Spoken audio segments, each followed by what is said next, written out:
And when you're going to oppress or subjugated people, what must you do? You must justify by relabeling them, but not only are they black, genetically inferior, lustful, careless, governed by caprice, but now they're criminals, which then justifies what we do. So 25% of them died under convict leasing. But look at how lucrative it was. Convict leasing was so successful that by 1898, nearly 3/4 of Alabama's total state revenue came directly from this institution. So did the trauma continue? But y'all free, right? Let's move on. So then we had, oh Lord, we got it now. Separate but equal. Is it equal now, friends?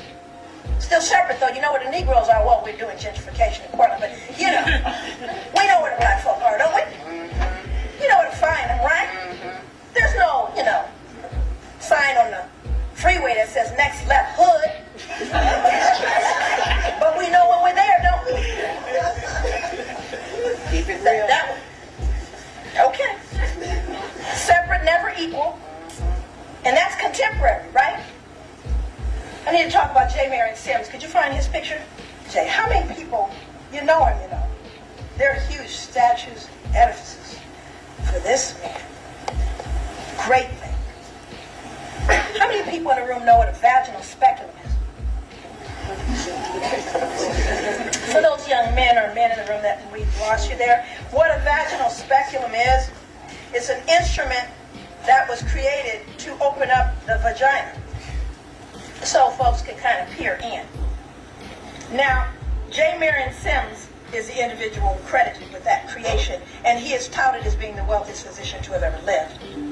J. Marion Sims was a physician in the mid-1800s, credited with the creation of the first vaginal speculum, which he made from a pewter spoon. Sims had built a makeshift hospital in his backyard where he conducted surgical experiments on unanesthetized African slave women. Sims reasoned that slave women were able to bear great pain because their race made them more durable, and thus they were well suited for painful medical experimentation. So this is someone who took an oath to do no harm. And he cut into black women without any anesthesia. Now let me kind of get close with you around why this becomes very important. J. Marion Sims becomes very important because the first question I asked was, first of all, where did all the women come from? How did he get them? And what the problem was is it would be said that these women were not fit for duty by their slave masters. And here's why they weren't fit for duty. Many of the women suffered from what was called a fistula. An obstetric fistula is the breakdown of tissue in the vaginal wall, frequently as a result of childbirth, which affects the bladder and or the rectum. The disorder causes leakage of urine and feces into the vagina, which made for a smelly and humiliating existence for the women. However, this condition did not preclude these slave women from participating in their daily work on the plantation, such as picking cotton, house cleaning, cooking, etc. So what duty were the women then unfit for?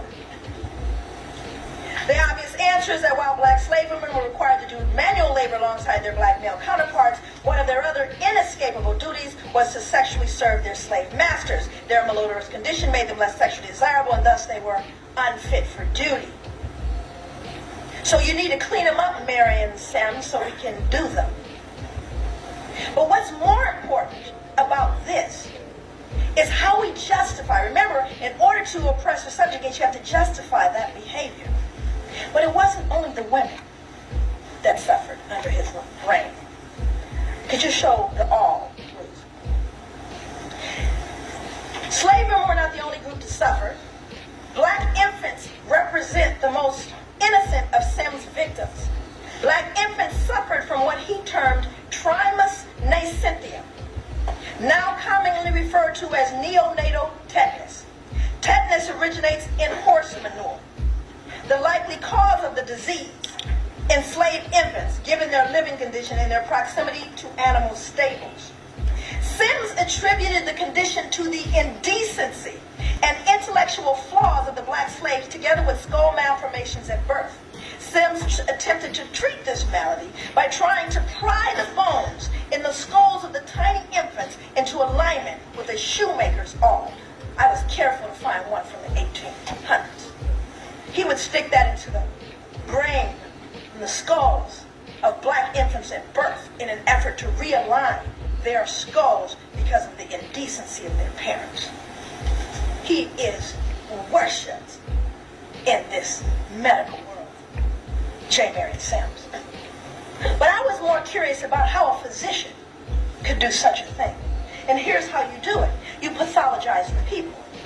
Now, let me read what they said about black women, because it gets real specific, black women. Their first pathological symptom was their skin color. In a medical world that categorized life as either normal or pathological, people of the African diaspora were continually condemned to the category of pathological, their abnormal skin serving as a foil for normal white skin. Stay with me. The skin, if you see black people, the problem is the skin itself is pathological because it's actually a foil over normal white skin. This is what medical journals suggested. Now we're going to find out how they named it. Medical tradition has a long history of perceiving this skin color as a form of pathology. The favorite theory, which reappears with some frequency in the early 19th century, is that the skin color and attendant physiognomy of the black, here's the reason why y'all black, is because of congenital leprosy. This is why there's so many of us. We all have congenital leprosy. Now, we have a second symptom. The second symptom of pathology was gender. Black females were perceived to be irreligious, lustful, and immoderate. Well, that's convenient, isn't it? Let's take a look at that. We need to really take a look at this one, because I have a whole chapter on rape. Can't even get close to what that did to me. There were over, and this comes out of a social work book.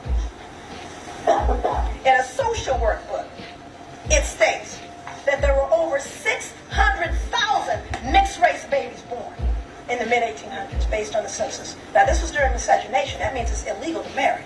So who was sneaking out back, and who was raping whom? We have numbers. Young girls rarely made it to their teens before they were raped. But let's put that in perspective as a social scientist. Now, I want to get into the fact that we were lustful, because then you see it's their fault, isn't it? Surely I raped them, but didn't they deserve it? Now we need evidence of how we know they're lustful and immoderate and immoral. Here we go. Their protruding buttocks and genitals were offered as physical evidence of their pathology. Anybody up there with a big butt? Anybody with a big butt out there? There you have it, you sluts.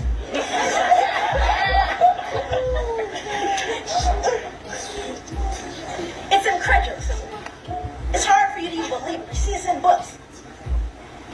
And a criminally insane right. But what was so amazing, I want to get right, let's get right up with that one, because the butt thing really threw me off. Because everybody wants that butt now, don't they? Yeah. J-Lo made it, gave us all permission to first have the butt. And it's an African butt, don't get confused about it. And it's a butt they couldn't keep their hands off of. Now they're injecting the butt now. They're putting butts in pants.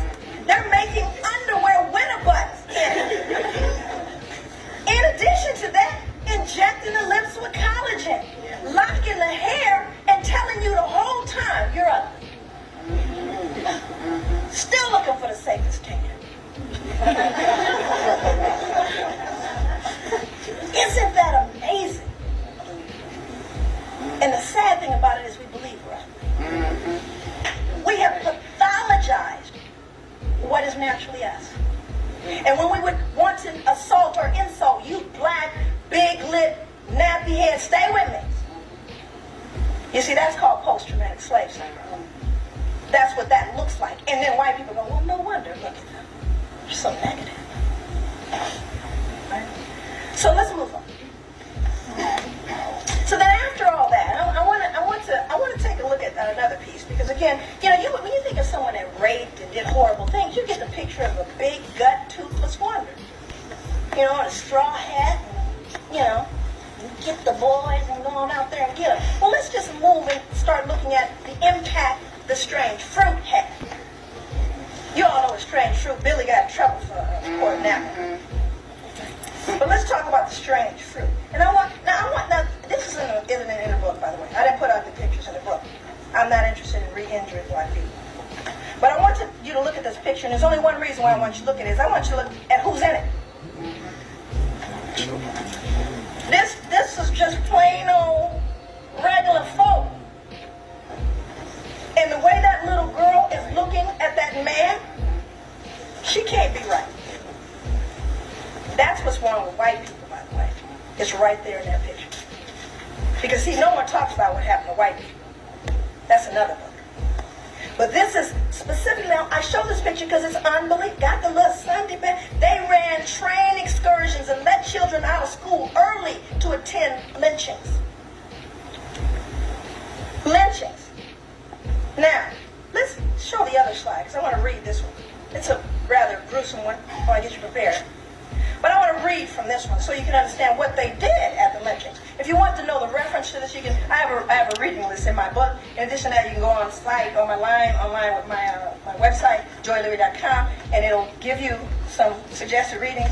The name of the book that I would suggest are two. One is called 100 Years of Lynching. They're all newspaper accounts. That's by Ginsburg. 100 Years of Lynching. No pictures. This one is a famous picture that you will find in a variety of places, but one of them is called Without Sanctuary, recently published, which is a pictorial. And now what I'm doing is I'm going to read from the newspaper account. Before the torch was applied, the Negro was deprived of his ears, fingers, and genital parts of his body. He pleaded pitifully for his life while the mutilation was going on, but stood the ordeal of fire with surprising fortitude. Before the body was cool, it was cut to pieces, the bones were crushed into small bits, and even the tree upon which the wretch met his fate was torn up and disposed of as souvenirs. The Negro's heart was cut into several pieces, as was also his liver. Those unable to obtain the ghastly relics direct paid their more fortunate possessors extravagant sums for them. Small pieces of bone went for 25 cents, and a bit of the liver crisply cooked sold for 10 cents. As soon as the Negro was seen to be dead, there was a tremendous struggle among the crowd to secure the souvenirs. Knives were quickly produced, and soon the body was dismembered. Don't know what to read? You can start here.